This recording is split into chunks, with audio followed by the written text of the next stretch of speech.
नमस्कार दोस्तों, आप सभी का बहुत बहुत स्वागत है हमारे YouTube channel business education point पर। यदि अभी तक आपने हमारे चैनल को लाइक शेयर और सब्सक्राइब नहीं किया है तो हम आपसे पुनः निवेदन करते हैं कि जल्दी से जल्दी आप हमारे चैनल को लाइक शेयर और सब्सक्राइब कर दें। साथ ही साथ आप हमारे द्वारा उपलब्ध नोट्स एवं टेस्ट सीरीज भी ज्वाइन कर सकते हैं। आप हमें टेलीग्राम, फेसबुक, यूट्यूब पर ही फॉलो कर सकते हैं। साथ ही साथ आप हमारे द्वारा एक बुक लॉन्च की है, सफलता की चिंगारी अब जीत की आपकी बारी, उससे भी आप बहुत ही किफ़ायती दामों प्राप्त कर सकती हैं एवं अलग अलग विषयों के महत्वपूर्ण नोट्स भी प्राप्त कर सकती हैं, जिससे आप अपनी सफलता को घर बैठे सुनिश्चित कर सकती हैं। यह सब आप डिस्क्रिप्शन बॉक्स में जाकर इंस्टा मोजो के लिंक से प्राप्त कर सकती हैं। चलिए चलते हैं आज के हमारे वीडियो पर, जिसमें हमने डिस्क्रिप्शन को भी साथ में लिया है। हम आपको एक्सप्लेन भी करते जाएंगे। निम्नलिखित में से कौन एशिया और यूरोप के मध्य प्राकृतिक विभाजक के रूप में स्थित है? ए भूमध्य सागर और यूरल पर्वत, काकेशस पर्वत और यूरल पर्वत, स्वेज नहर और काकेशस पर्वत, डी है अल्टाई पर्वत और हिंदुकस पर्वत। इसका राइट आंसर है बी, काकेशस पर्वत और यूराल पर्वत, जो कि एशिया यूरोप के मध्य प्राकृतिक विभाजक के रूप में स्थित है। उसका नाम है काकेशस पर्वत एवं यूराल पर्वत। डिस्क्रिप्शन में दिया भी गया है कि काकेशस पर्वत और यूराल पर्वत प्राकृतिक रूप से एशिया को यूरोप से अलग करते हैं। निम्नलिखित में से कौन सा एक युग्म उन एशियाई देशों को इंगित करता है जो कर्क रेखा पर स्थित हैं? A Maldives, Indonesia, Kiribati, B Bharat, Bangladesh, Maldives, C चीन, Oman, Indonesia, D Bharat, Bangladesh, Myanmar. तो यह एशियाई देशों का वह युग्म है जो कर्क रेखा पर स्थित है, भारत, बांग्लादेश एवं म्यांमार। कर्क रेखा पर स्थित एशियाई देश हम चित्र के द्वारा देख सकते हैं। सऊदी अरब, संयुक्त अरब अमीरात, भारत, बांग्लादेश, म्यांमार, चीन, ओमान एवं ताइवान, जो कि कर्क रेखा पर स्थित एशियाई देश हैं। निम्नलिखित में से कौन अफ्रीका और एशिया में मध्य प्राकृतिक विभाजक है?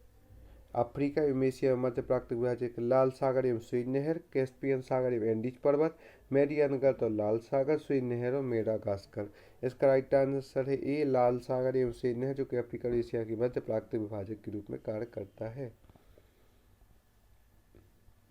इसे लाल सागर और स्वेज नहर अफ्रीका महाद्वीप से अलग करती है। जॉर्डन नदी के संबंध में निम्नलिखित कथनों पर विचार कीजिए। जॉर्डन नदी इजराइल और जॉर्डन के अंतर्गत प्रवाहित होती है। जॉर्डन नदी मध्य सागर में अपना मुहाना बनाती है। उपयुक्त कथन में से कौन सा कथन सही है? केवल एक, केवल दो, एक और दो दोनों, ना तो एक ना तो दो। इसका राइट आंसर है सी, एक व दो दोनों। जॉर्डन नदी के संबंध में जो दोनों विचार दिए गए हैं वह सही है। जॉर्डन नदी इजराइल और जॉर्डन के अंतर्गत प्रवाहित होती है। जॉर्डन नदी मध्य सागर में अपना मुहाना भी बनाती है।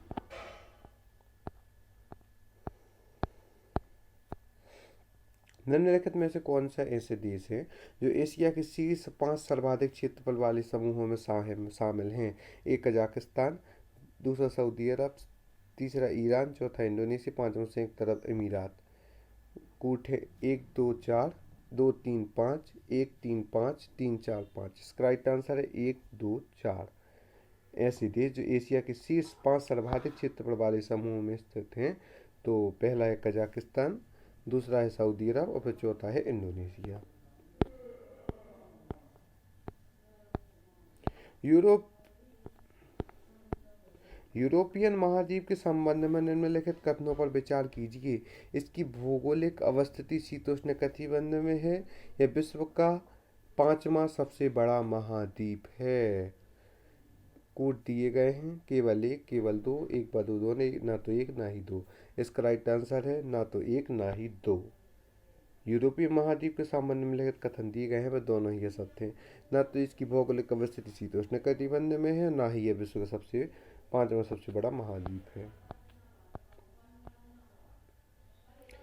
उस उपोष्ण कटिबंध में स्थित है एवं विश्व का 6वां सबसे बड़ा महाद्वीप है यूरोपियन महाद्वीप।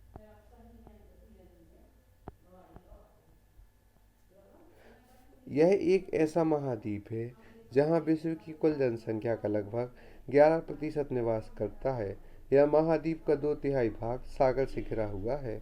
इसे प्रायद्वीपीय का प्रायद्वीप की भी संज्ञा दी जाती है। उपयुक्त विशेषताएं किस महाद्वीप की ओर इंगित करती हैं?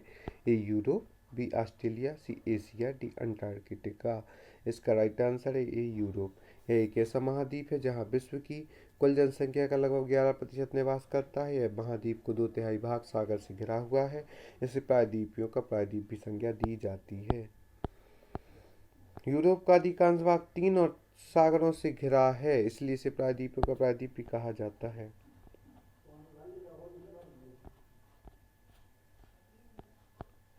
प्रायः चर्चा में रहने वाले बाल्कन देश के समूह में निम्नलिखित में से कौन सा देश शामिल है? नॉर्वे, स्वीडन, डेनमार्क, स्पेन, पुर्तगाल, France, Iceland, Macedonia, Yugoslavia, Greece, Romania, Albania. इसका राइट आंसर है B D, Greece, Romania, Albania.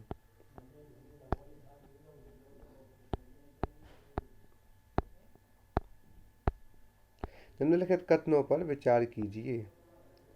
Volga नदी यूरोप की दूसरी सबसे लंबी नदी है। डेन्यूब नदी यूरोप के सर्वाधिक शहरों में से होकर प्रवाहित होने वाली नदी है। वोल्गा और डेन्यूब नदी क्रमशः काला सागर और कैस्पियन सागर में गिरती हैं। कूट केवल 1/2, केवल 2 और 3, केवल 1/3 उपयुक्त तो सभी। इसका राइट आंसर है कूट 1/2। कथनों पर विचार करने पर प्राप्त होता है वोल्गा नदी यूरोप की दूसरी सबसे लंबी नदी है और डेन्यूब नदी यूरोप के सर्वाधिक शहरों से होकर प्रवाहित होने वाली नदी है। वोल्गा नदी यूरोप की दूसरी सबसे लंबी नदी है जो कि कैस्पियन सागर में गिरती है। डेन्यूब नदी यूरोप की दूसरी सबसे लंबी नदी है। यूरोप के सर्वाधिक 10 देशों से होकर बहने वाली नदी काला सागर में जाकर गिरती है। यूराल नदी एशिया और यूरोप की अलग करती है, कैस्पियन सागर में गिरती है। निम्नलिखित में से किस नदी को इटली की गंगा के नाम से जाना जाता है? पो नदी, राइन नदी, यूराल नदी, उपयुक्त सभी। इसका राइट आंसर है ए पो नदी, जिस नदी को इटली की गंगा के नाम से जाना जाता है। निम्नलिखित में से किस भारतीय राज्य की तटीय रेखा सबसे लंबी है? ए गुजरात, बी केरल, सी महाराष्ट्र, डी तमिलनाडु। इसका राइट आंसर है गुजरात। भारतीय राज्य गुजरात है, इसकी तटीय रेखा सबसे लंबी है। चित्र के द्वारा हम देख भी सकते हैं गुजरात की तटीय रेखा है वह सबसे लंबी है। निम्नलिखित में से मन्नार की खाड़ी किसके मध्य विभाजक के रूप में स्थित है? भारत और श्रीलंका, भारत और मालदीव, भारत और बांग्लादेश, भारत और पाकिस्तान। इसका राइट आंसर है भारत एवं श्रीलंका के मध्य मन्नार की खाड़ी विभाजक के रूप में कार्य करती है। मन्नार की खाड़ी की स्थिति तमिलनाडु और श्रीलंका के मध्य की चित्र द्वारा प्रदर्शित है। यह भारत की सबसे बड़ी ताजे पानी की झील है। इस झील के अंतर्गत भारत का एकमात्र तैरता हुआ नेशनल पार्क भी स्थित है। साथ ही भारत की एक दुर्लभ प्रजाति नाचने वाले हिरण भी पाए जाते हैं, डांसिंग डियर भी पाए जाते हैं। यह उपयुक्त कथन निम्नलिखित में से किससे संदर्भित है? मणिपुर की लोकटक झील, ओडिशा की चिल्का झील, जम्मू कश्मीर की बुलर झील, अरुणाचल प्रदेश की सांगेस्टर झील। इसका राइट आंसर है मणिपुर की लोकटक झील। यह भारत की सबसे बड़ी ताजे पानी की झील है। झील के अंतर्गत भारत का एकमात्र तैरता हुआ नेशनल पार्क भी स्थित है। साथ ही भारत की दुर्लभ प्रजाति नाचने वाले हिरण, डांसिंग डियर भी पाए जाते हैं। उपयुक्त कथन मणिपुर की लोकटक झील से संबंधित है। लोकटक झील ताजे चित्र में दी गई है जो कि मणिपुर में स्थित है। आप सभी का बहुत बहुत धन्यवाद हमारे इस वीडियो को देखने के लिए। आप डिस्क्रिप्शन बॉक्स में जाकर इंस्टामोजो की लिंक से हमारे उत्पाद जैसे कि नोट्स, टेस्ट सीरीज, प्री एवं मेंस की एवं बुक भी प्राप्त कर सकते हैं।